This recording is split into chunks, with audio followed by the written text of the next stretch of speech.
Testing, testing, hello. Hi all. Hello, Bill, Brent. Oh, how cute. They're all making friends with each other. They're going to make... They can hear me. I'm picking up. They can hear you. I can see my voice better. Oh, they'll be a lot louder than you. It wasn't too bad. You sure? Maybe I'll just throw my voice like this. Alright.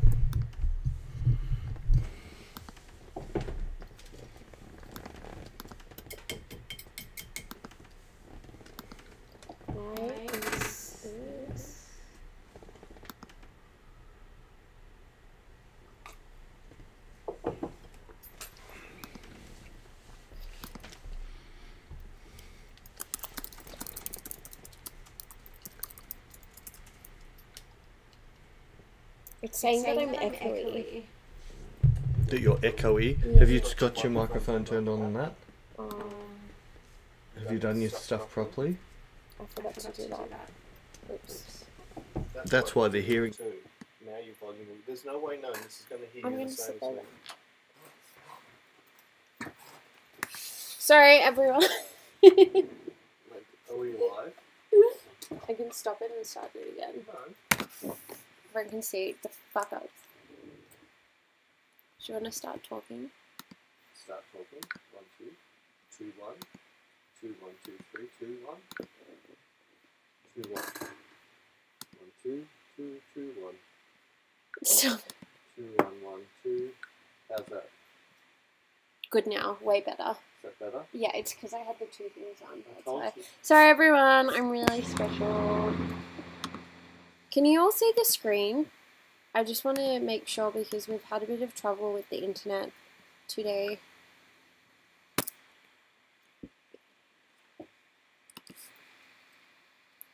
Yeah, we're live. We're alive and cooking. Can we play Guess the Sound? They're saying Peter needs to be turned. Yes, for screen. Okay, perfect, everyone. Let's get started. Hi, and welcome to our live stream. It is the 15th of February, 2018. We're live with Peter Coulson. It's not a game show. So today, I've decided to, or I've asked Peter to do a live retouch for us. While you ask questions, I'm going to ask them to him while he retouches. We previously picked the picture before because sometimes picking a picture can take up to an hour, so that could have been boring for you all. And the model picked the picture. And the model picked the picture. Do you want to maybe go through what you're about to start, and then I'll start shooting questions? Yeah. So, very first thing I'm going to do, this is just dead flat out of camera, and I am doing the raw work in focus, but I can do fairly similar except for one slider, which I can show you what to do in Lightroom.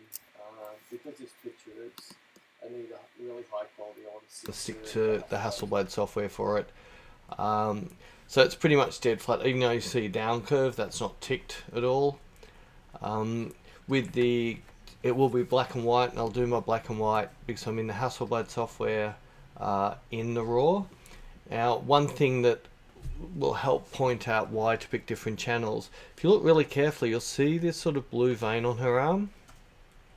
And I know straight away, if I was to pick red channel, which would soften the redness in her skin, it's going to make the blue channel go black. So, just so you can see what I mean, if I go red channel now and turn it on, you'll see how much those veins now stand out.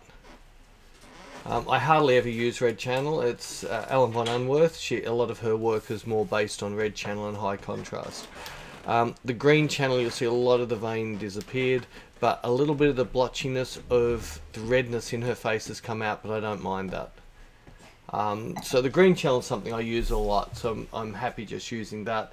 I will put a down curve on it. You'll see just by putting that single down curve, that's giving a contrasting effect to it as well. So it's made the contrast in the highlights a lot better, and it's softened the contrast out in the shadows. And the very last thing is I can do it two ways. I could take my contrast up a lot and then bring shadow fill in to get that effect, or I can just go on my clarity slider because it doesn't affect the skin. Now I'm not going to pull it full way, it's too aggressive for this picture, so I'm only going to take it about halfway. I do want to make this picture still feel a little bit filmy, so I definitely don't have any sharpening on this. So at the moment we do have sharpening. Let's get rid of that completely and turn it off to make sure there's no sharpening. And I'm not running any vignette at all, it's dead center, so the image is pretty much coming out just with a down curve, black and white, and a bit of clarity on it. It was a nice sharp photo, but it was shot at 800 ISO, which is going to give it a little bit of emulsiony type of effect. So if I want razor sharp, I'll shoot at 100 ISO. If I want to get it to feel a bit filmy, I'll shoot at 800 to 1600 ISO. So it's pretty much my raw work done. I've seen my highlight alert's not going off at all. I've got plenty of headroom, but I do want to have this a bit low key. So I'm just going to leave it within this low key area and export this out. Just drop it into her folder. So while this is exporting, Rosie can ask me a question. No. Is everyone happy with the volume? Yeah, I've already checked. You've already checked. See? See. So I'm exporting out in 16-bit TIFF, just into Julia's folder. Cool. We have our first question. What products can we use, if any, to protect the models from sunburn when shooting in the beautiful midday sun that also won't be obvious in the photo, i.e.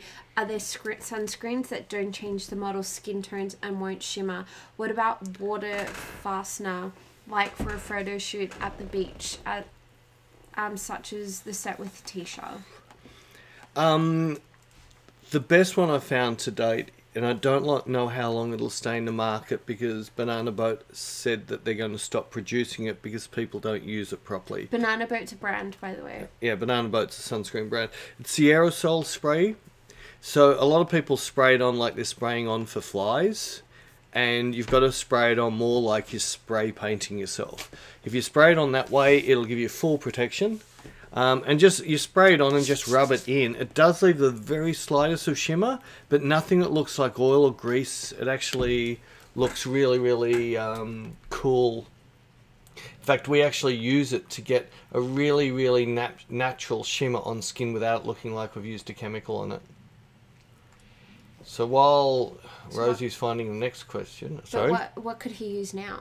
Well, it's still available. Ah. It's so just that's a particular brand? Yeah, Banana Boat. Well, I think there's a few brands that actually do make a aerosol sunscreen. But Banana Boat definitely does. All I'd suggest is get out and buy 5 or 6 tins now, and that'll keep you going for a couple of years. So aerosol's the type of sunscreen you need? And a spray on, yeah. Any of the cream ones are just way too thick, and you're going to end up with greasy looking skin. There's no way around that. Cool. Cool. Next question from our usual suspect, Gary. Gary is not with us today because he is working. Good man. Question. Hi, Peter and Rosanna. I'm not sure if this has been previously mentioned. Now I'm going to print my own images. Therefore, my question is about printing. Obviously, you want the best gamut possible. So, number 1, what about the paper quality? And 2, would you print directly from Photoshop as a TIFF format? Thanks. From your usual suspect, Gary. Yeah, look, printing is a whole kettle of fish, and I've never gone into teaching the side of printing. I understand a lot of it. It's not something I go out and specialize in because I actually don't have to print that much myself, and I prefer to find myself a professional printer, which could be just a guy in a garage who has 6 or 7 printers but knows exactly what they're doing. From my experience, yeah, if it's something like an Epson or both Epson and Canon, I quite like their printers. The paper's very important, and it's very important that you profile your printer.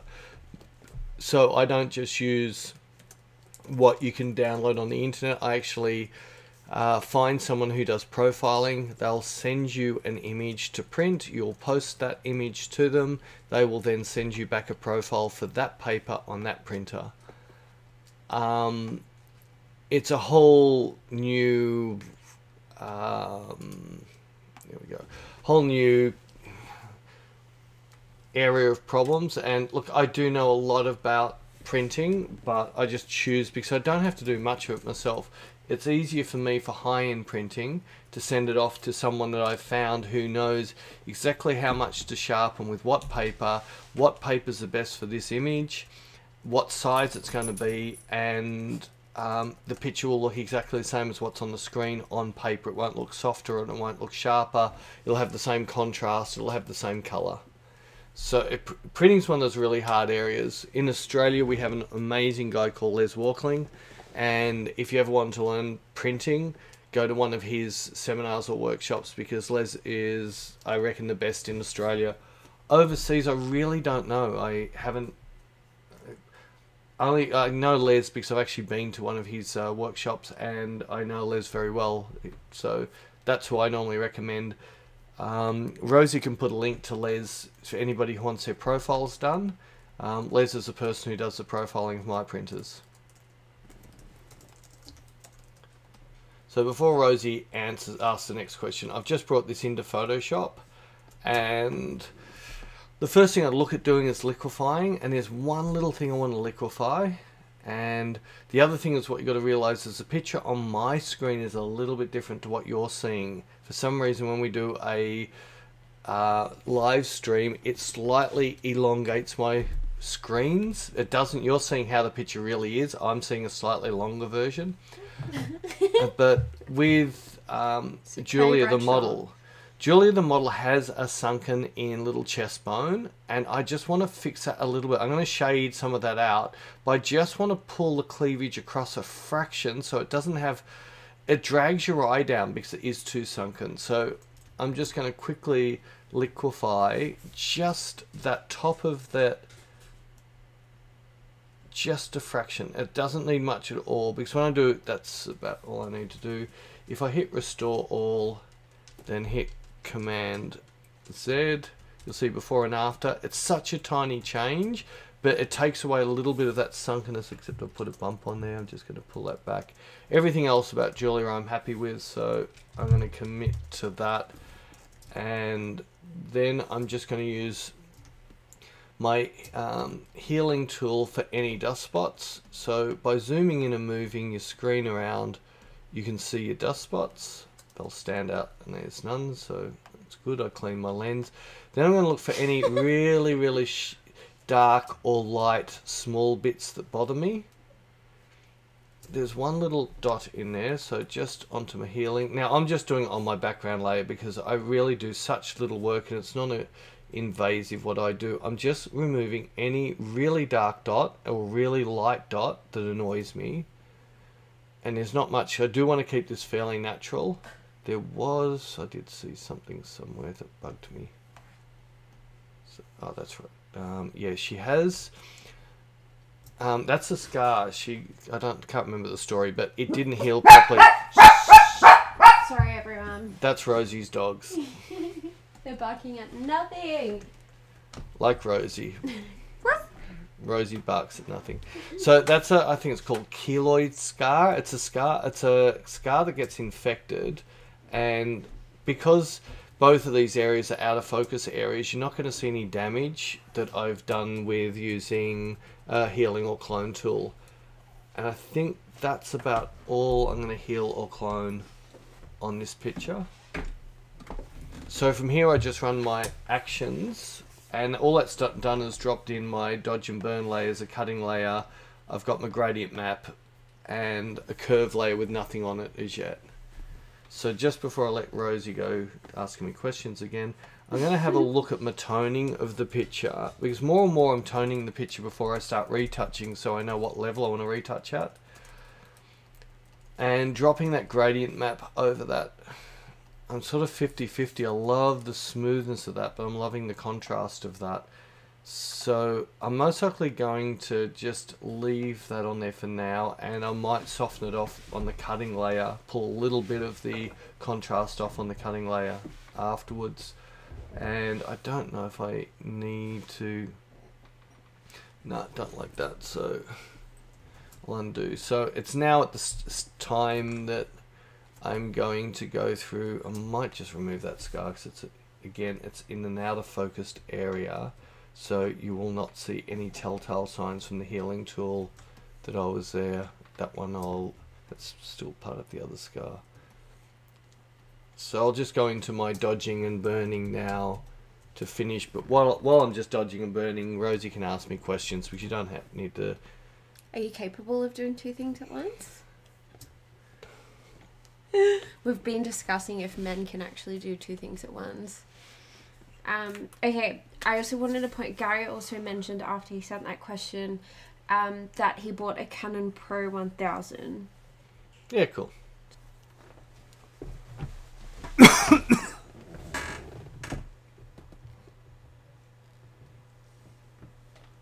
We're live. We're live? Oh, no, hang on. Straight.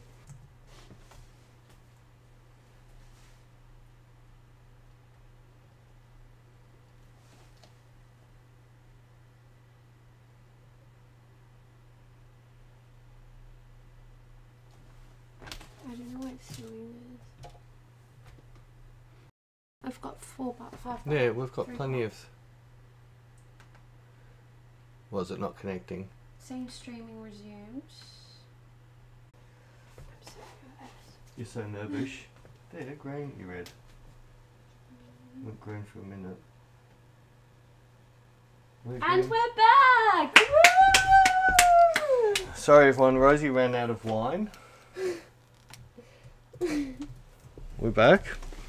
We're back. Alright, so I better get back into retouching.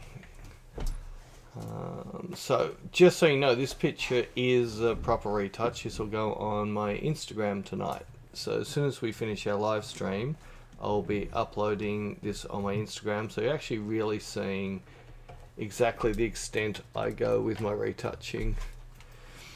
So is there questions, Rosie? No, no one wants to No one talk wants to to you. talk. That's cool. I can just sit here and retouch and drink. Okay. Question from Bruno. So, Is that Bruno who took that awesome picture the other day? Yeah, it is. Aww, he's gonna be so happy that you said that. Yeah, I know I've got a really bad memory, but I can remember seeing a picture. I think it was Bruno, and I love the picture. Can't remember what one it was. Was it in water? No, that was a news photo. I can't remember. I'm certain I saw a picture the other day from Bruno that I really liked. Anyway, off you go. Okay, so Bruno and I were discussing studios in a garage. I'm just going to read out exactly what he said. I know you talk a lot about studio in garage in your interviews, and I would love to have a chat about what I do to make people comfortable with my studio being in my garage. I might have good insight for you to share with other photographers on how to make my creepy garage not so creepy. Number one, don't you be creepy. And there's more to it. There's more to it.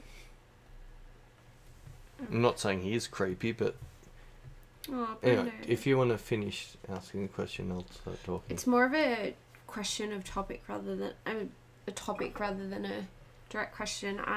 So this is what he's been doing. He built his little studio last year in April, May, and had a few paying clients come over, but a lot of models. Quite a few models come alone. It's just the two of us, and not once has anybody said the studio's creepy or that they felt uncomfortable. So there's a few things I did to make sure of that. Firstly, I'm not a creepy guy. Lol. Number one.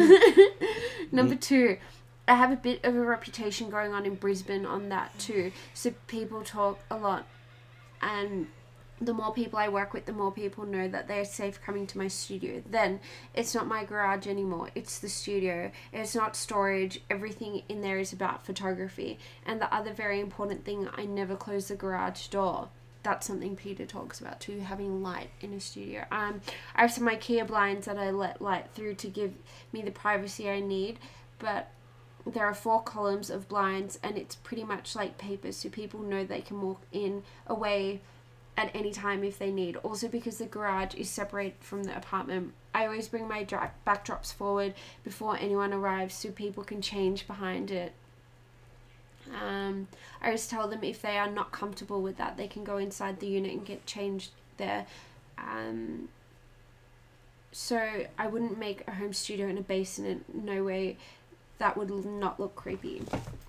Do you have any comments on that, Peter, or anything to add on top of that? Because it's nice to hear that somebody's successfully creating a beautiful space. I know exactly what he's talking about. I've never run one out of my garage because I actually don't have a garage. I don't think I've ever shot a model in my house. Ever. But when I travel overseas, let's get something up so I can show you. Rosie's dogs. When I travel overseas, quite often I'll be doing test shoots for agencies, and I might be just in a hotel room, and I feel so creepy shooting young girls in my hotel room. I am forever apologizing for it. 90% of the girls seem to say that's fine. And I think as long as you don't give a creepy feeling, they're not getting creeped out. So I was so surprised with a lot of these pictures. This is in my bedroom in an Airbnb. This was in a hotel room in my Airbnb, in my hotel. So it was that, and I think I get creeped out more than the models get creeped out, because I think the models feel that I have no bad or ill intention on them, and they're at ease straight away. Women in general are very, very switched on, and they can feel a sleazy person.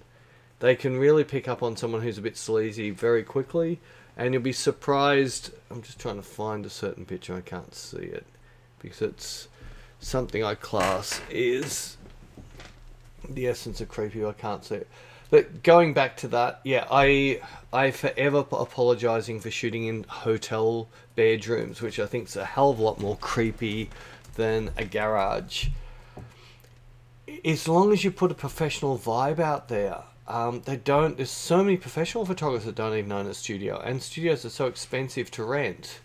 If it's just a test shoot, they're not going to pay you money towards renting the studio, so they're not expecting you to have that level of studio. So now I'm getting obsessive. What was her name? Milan girl. I shot her in, I think, London as well. What? I thought it started with D. Oh, Daria. Why can't the smiley photo girl? No, not her. No, the one I shot in Milan. The trip you didn't come to Milan. And then we met up with her. Oh, New York. I shot in New York. Oh, I know who you're talking about. Oh, I can't remember her name. D-A-R... Semka. That's why I can't see. I'm looking under D, not S. Her last name starts with D, that's why. Oh, that's right. So, S, Semka. Semka ends S-E-M, so it's got to be S. T will be before Stefania.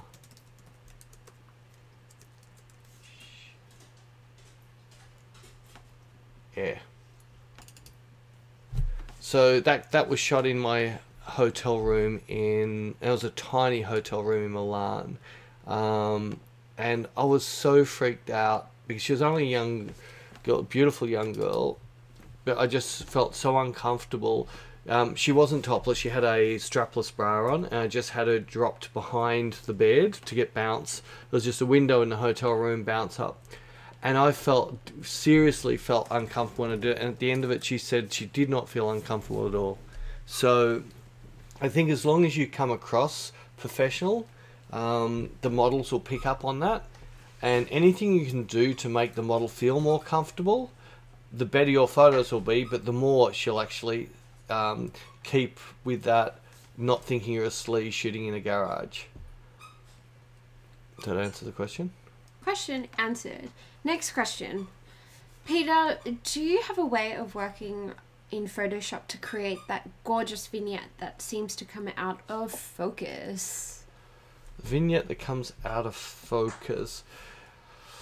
Sorry, I won't say hassle, but medium format causes that vignette very easy, because the larger our sensor is, the shallower or quicker our fall off will be. So on, say, a 35mm camera, 2.8 is quite shallow. On a medium format, if we shoot 2.8, we're shooting more equivalent to maybe 1.8, 1.6, 1.8. So we get that beautiful fall off really quick.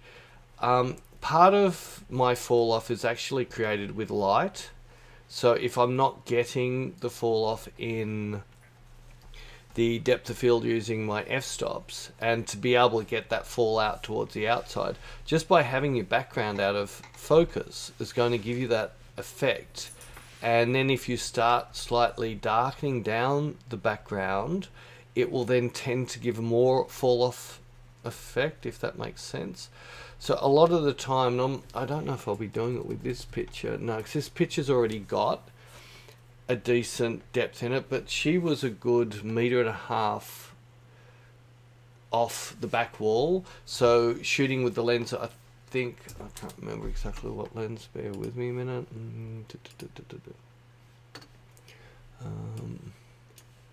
So I was on 100mm, so that's sitting around about an 80mm, so it's not quite telephoto. I was shooting at 4.5, so 1.5 meters, yeah, my background's going to fall out in that time, and that's why I've got that effect. This wall here is just a matte black wall that has been in the studio for about 10 years, and everyone leans against it and smudges it and gets marks on it all the time, which gives it that beautiful sort of bokeh type of a feel in the background. Just those blotches of where, you know, things have been knocked against it just give it that sort of beautiful out of focus effect, but the actual blotches on that wall are very soft anyway. I hope that answers. Normally I just go for shallow depth of field, so if I want to have that, by having your background a reasonable distance away from the model will tend to create that. And then if you slightly vignette the lighting down a little bit, it tends to trick your brain a little bit and forces that depth even further. And next. I already have 2 NAS servers and maintaining backups at various locations. Do you consider third-party cloud services like CrashPlan as an option? I know that the upload speed connection, especially for large volumes of data, potentially is a problem versus the unlimited storage. What are your thoughts? This is coming from someone that shoots with Hasselblad also. Right. I can't use a cloud service at all because I just shoot way too much. I'm shooting on average 3 to 4 terabyte. Who's killing who? I'm shooting on average 3 to 4 terabyte a month. I don't even know if there's an uploading service within Australia that I can even get 2 terabyte a month, just due to Wi-Fi. So it's just not acceptable for me at all, because I just cannot upload. I could most likely just upload my really important stuff. But I'd really like to know what happens if they lose it. At least I know. Look, and memory's a massive problem. If Rosie can back me up, just on my desk that she's looking at has a 20 terabyte, has 1, 2, 3, 4, 5, 6, 7, 8, 9 4 terabytes. Oh, sorry, 10 4 terabytes. That's on the desk in front of Rosie. If she swings around and looks at my desk, there's 1, 2, 3, 4, 5, 6 4 terabytes. There's 2 Primrose, which is nearly 48 terabyte, and there's another 2 drives, which are our video backup drives, which is 20 and 8, so it's 28 terabyte. That's just sitting on 2 desks. Then we've got our fire safes in here, full of drives, and then we've got a repeat of all of that sitting at the studio in fire safes. So hard drives are a nightmare. And the biggest nightmare about it is with a hard drive or with any memory storing device, at the moment, it's not if your drive fails, it's when your drive fails. So that's always on the back of my mind. So even if you got stuff backed up on 3 drives, if those drives are getting over 10 years old, there's a good chance that those drives are deteriorating just sitting there, and when you go to open them again, they won't work. So yeah, it's a nightmare for me. I want the whole thing that's slowing the world down at the moment. We need better Wi-Fi. If we can get better Wi-Fi, our memory problems should be solved, because I would back to 2 different cloud services, then I'd be certain that I could never lose anything. And losing stuff I've experienced, and there's nothing worse. I won't go into the full story, but the thing was fully backed up, but both drives had failed. And I lost 2 terabyte of images that I love and will never be able to edit. And I've got all the thumbnails of the images to remind me of what I lost. So whenever, well, I never get slack with backing up now. It's a very religious thing that I do, because I just cannot afford to lose work that I really like, especially work that nobody has ever seen. You happy with that answer? Sure, it was great. Sure. Poor Guy is struggling to see us. He's restarted everything. That's what we get for working in a remote country like Kazakhstan. Oh, Gary. Okay, I have got some questions for Peter Coulson. Which photographers influenced you, and how did they influence your thinking, photographing, and career path? Helmut Newton, because I love his stories. I love his black and whites. I adore his black and whites. He would say that his images are a snapshot of the rich and famous, and the stuff that you would never see because it would be behind closed doors. And it's sort of like being a voyeur into the world of a society or a status that you weren't at. And I still absolutely adore his work, and there is a percentage of my work that I love doing, which I hardly do at the moment because I'm being too busy, that I have to do more, which is that slightly messed up stuff, slightly fetishy without being porny. So it's not about what you can see, it's about what your thought is. He's still definitely a massive influence on me in the way of creativity and having stuff left of center. When it comes to beauty, I think between Patrick G. Michelia and Peter Lindbergh, and I think Peter Lindbergh's a stronger out of the two on me, but both of them I adore their way of bringing the person out. Not so much their fashion shots. A lot of Peter Lindbergh's fashion shots are very much cinematography. They set up the lighting that way, and it just feels like they're out of the scenes out of movies. But when you start seeing some of his beauty work, the depths he gets with expressions are just to die for. And everything I've seen him, any interviews and any sort of behind the scenes I've seen of him, I feel a very similar way of thinking that I do. Is it's really so important to you've got to impart onto the model a mood and a feeling so you can actually see the model real. So what you're seeing is actually really what the model looks like, not a fake pose. And I had a model a couple of days ago, and she actually said that she's very complex and there's no way known in half an hour I'm going to break her down and get to be able to see the depths of her personalities.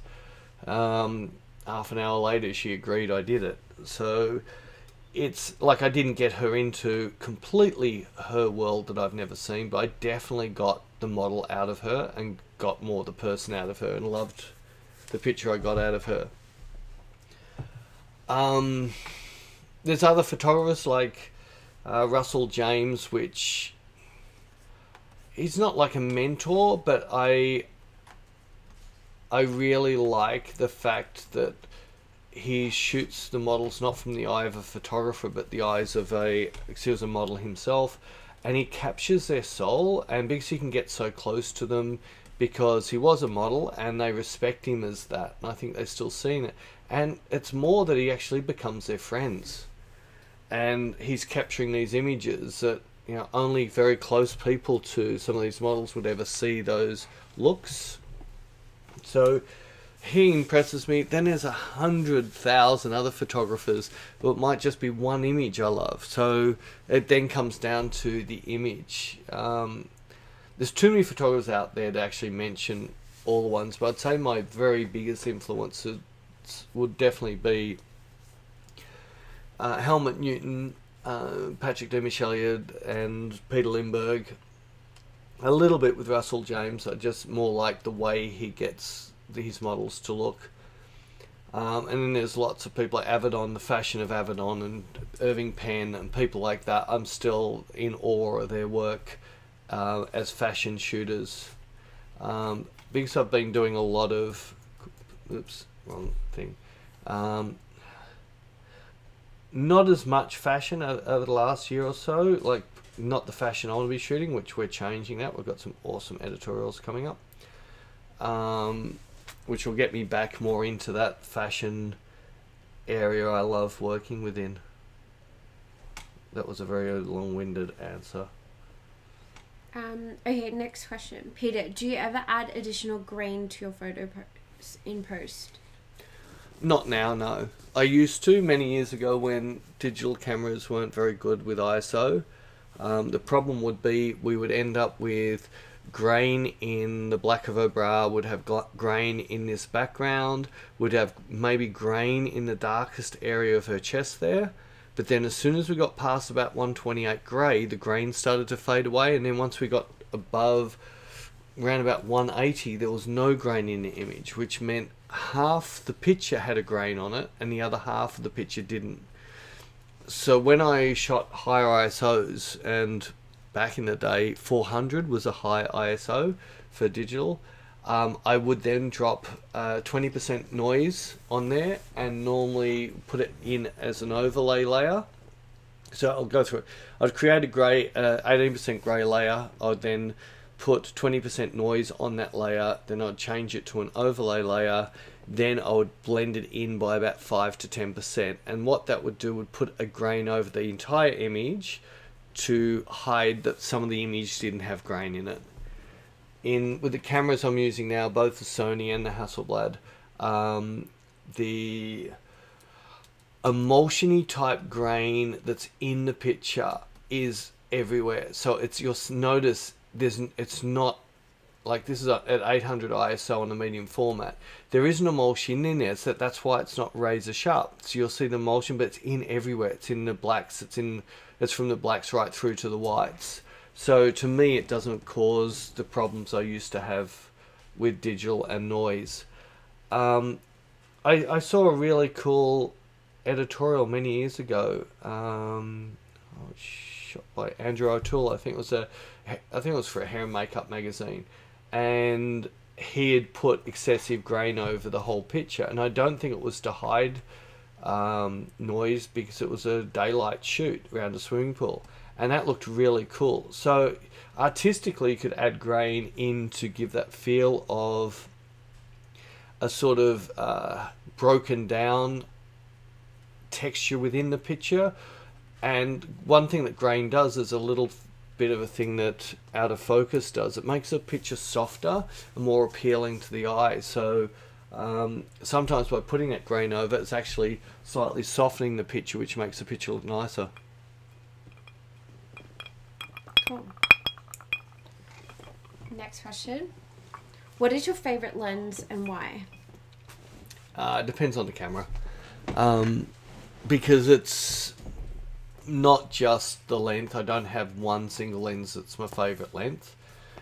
It's more the lens itself. So to give you an example, on my Hasselblad, my 100 f2.2 would be my most used lens. I also absolutely adore using the 150.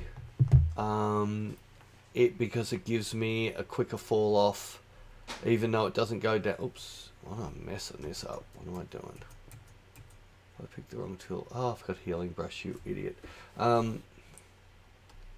History, healing brush, delete. If I just got one more. Yeah, so yeah, the 150, I love my 300 as well on the Hasselblad. If I'm shooting fashion, I love shooting with the 50 on the Hasselblad. On my Sony, I would say my favourite lens of all on my Sony is a 135 Zeiss f2. I adore that lens for doing beauty work, but then if I want to shoot fashion and things like that, I really like the Distagon 50 and the 35mm 1.4s. If I had to just have one camera, one lens, and had to do everything off it, I think if I had to do everything off it, I'd jump on my Sony and use the Otis 85.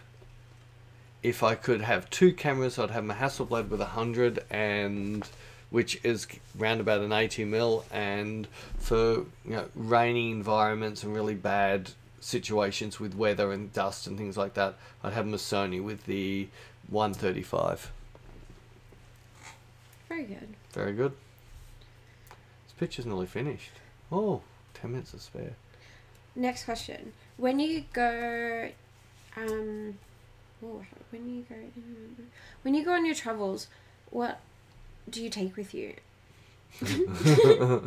Way too much. Peter and I argue about this because I tell him less is more, but he doesn't understand that. Sorry, whose clothing bag weighs 32 kilos without camera gear in it? Not mine. No. It really depends where I'm traveling. When we do our long trips, I really take my full Hasselblad kit and my full Sony kit. So I'm taking as much as I can, and traveling is a pain in the butt. I had a problem when I came back from Bangkok, only at Sydney, and it was only at I had to catch a flight from Bangkok to Sydney and then Sydney back to Melbourne. It was the transfer station. Some little Hitler decided, oh, that bag looks heavy, I wonder if it's a carry-on, even though I had all my other luggage, and she gave me hell. But anyway, I got through that. But since then, I decided that I was going to get myself a, what do they call it, camera? The backpacks. No. Tank thing? The tank. I think it's called a tank. It just looks like a normal carry-on, normal sort of, just normal sort of luggage bag, rather than my Pelican, which my Pelican weighs 7 kilos, and 7 kilos is supposed to be your maximum. So the Pelican without anything in it is 7 kilos. So at least with this tank thing, it's lighter, but it doesn't look like it's carrying heavy stuff. And even though I'd swing my Pelican, so it looked like there's always some silly Nazi, but luggage is a problem, and I'm not putting my Hasselblad underneath. I got to the point with the Qantas flight that I refused to get on the plane if I couldn't take my cameras on, and one of the head stewardesses came on and snuck me onto the plane because she could see exactly where I was coming from, because they just let a video cameraman walk in with a 30 kilo camera on his shoulder and didn't stop him. So that, anyway, I'm one of these people, but when I'm packing, it's, oh, I might need this, so I have to pack it. I don't know how many times I've travelled with a tilt shift. I don't think I've used it yet, have I? Have you seen me use it? Didn't you use it on my photo? I used it on the Paris one. Mm. The one from me shooting outside. In New York. Oh, that photo. No, I didn't use tilt shift on that. It's tank think, just FYI. Tank thing. Thank you, Bruno. So, pretty much, yeah, I carry way too much luggage, but I've always got that thing as if I don't take it, I'm going to need it. So... FOMO? FOMO? What's a FOMO? Fear of missing out. Fear of missing out. Oh, maybe she didn't know what FOMO is. Oh, because I don't have fears. Just rejections. Amongst the gadgets that you own, is there something that you wish you hadn't bought? And why? So many things.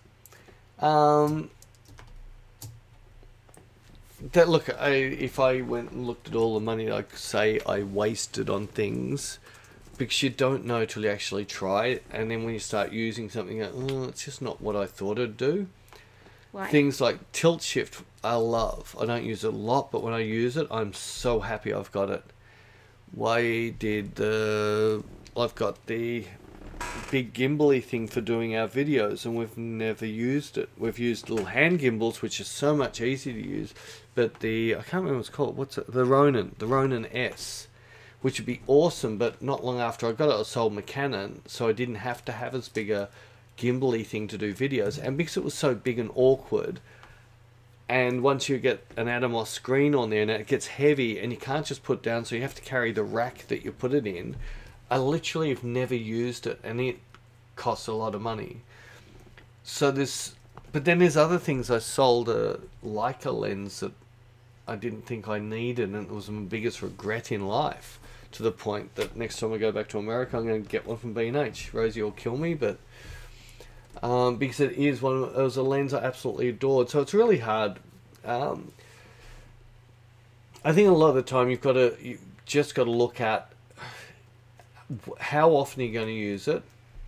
Maybe you're better off just to hire one and see how much you like it before you commit to buying something.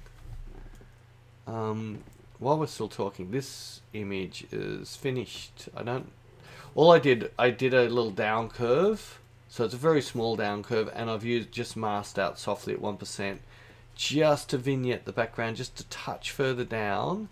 It has come onto her face a little bit too much, just to make her pop out of that a little bit more.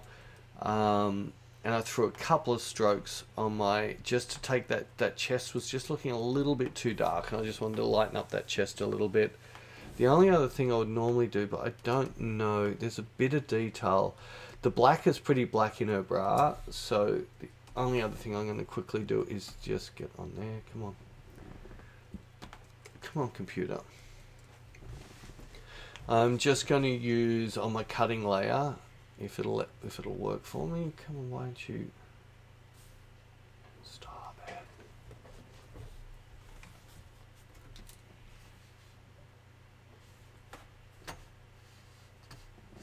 Computer's decided to play funny buggers. Come on. I don't know what's happening with my computer. If I crashed it. Oh no, here we go. Oh, it's behind. Yeah, it's all sleepy. There we go. Come on, catch up. This is also, you can't see my computer. My computer is one of those black rubbish bins you get from Apple. And you go onto the Apple page and you go to the Apple Pro and you tick every single box and it comes up to about $13,000 worth. And then you hit buy. I do that once every 3 to 4 years because then my computer will last 3 to 4 years. I think this computer's coming up to 3 years, so it's getting... Yeah, all I did is, if I just go to the bra again now, it just brought... See how it's just brought a little bit more detail back out in that bra, just so it's not a black hole. So that, I'm happy with that picture. There's nothing more I see I need to do with this, so it's just had some dodging and burning while I was talking. If I strip it back to bare, that's it, come in black and white. You'll see there's my dodging, cleans up a lot. There's my burning, fixes up the white bits. There's my cutting, then drop a gradient map over, which gives it more. In fact, I might even pull that back a fraction. And there's, yeah, so the gradient map, I'm just going to pull out a fraction. It's a little bit too dark and took away some of the nice gradients. I'm happy with that. Hit save, and Rosie's going to ask me another question. Did you want to put that to your iPad and do it all now? So then people can see it. Yeah, I'm going to upload it. I'm just saving it first. Okay. Out of all the work you've ever done, Peter, what is your very favourite work? Oh, so hard. There's a couple of shots that I do really like, and part of it's because the actual moment of me capturing the shots was also a nice experience. So the memory of actually doing the shoot. I don't know. There's so many pictures. If I had to just pick one, it'd be so hard because there's so many at different times. And I always say, if you take the perfect picture, you'll give up photography because you don't need to take another picture. You've already taken the perfect picture. So I am going to crop this, which I hardly ever do, but I didn't like the little black bit at the top of her pants in there. And I'm just going to come up to the bottom of the brow, I think, so it looks nice. Double check. Yeah, that fixes up nicely, except I should go a touch higher. There's lots of shots that I do really like. There's a couple of Tanya's that I absolutely adore. And some of my favourite shots aren't other people's favourite shots. And some of the other people's favourite shots are some of my most hated shots. Just undo that. There's a shot of Amy, which is just an out of focus. Well, it wasn't out of focus, it was how I wanted it. But it was just a very what's felt soft focus shot. But I just wanted to pull her eyes back because her eyes were too aggressive. I adore that shot. And it was a hard day of shooting. There's a picture of Danny, which I really liked, was wearing a white t-shirt. There's just an expression on her face. There's one of Kathleen I absolutely adore because for me to get that picture out of Kathleen made me so happy. Natasha being my muse for so many years, there's one or two shots of her. That there's one in Adelaide hotel room which I just adore, but I adored how I got to create it. So it's really, really hard. It's like asking someone who's your best kid. Or even asking me who's my favourite model. I could never answer that either. Bruno said Amy. All photos of Amy are my favourite. Oh, Bambi. She dyed her hair blonde. No, it's not. It's grey. It's grey silver. Grey silver, yuck. Anyway. Okay. I'm still having fun with cropping because I hate cropping. Oh, that's better. It gets rid of all the scanty. It's a bit hard to crop when it's distorted like that. Yeah, you're right. That's why I'm stuffing up, because on my screen this is distorted. I'm going to do my crop afterwards once I get my screen back in my proportions. We haven't figured out why the live streaming makes the screens distorted, but hopefully... But this will be... once we finish live stream, give me 10 minutes and this will be on my Instagram. Cool. Any other questions I need to... No? Everyone's run away? No, we've still got people. We've still got people? Thank you so much for joining us. Sorry about our tech glitches before, but we resolved it.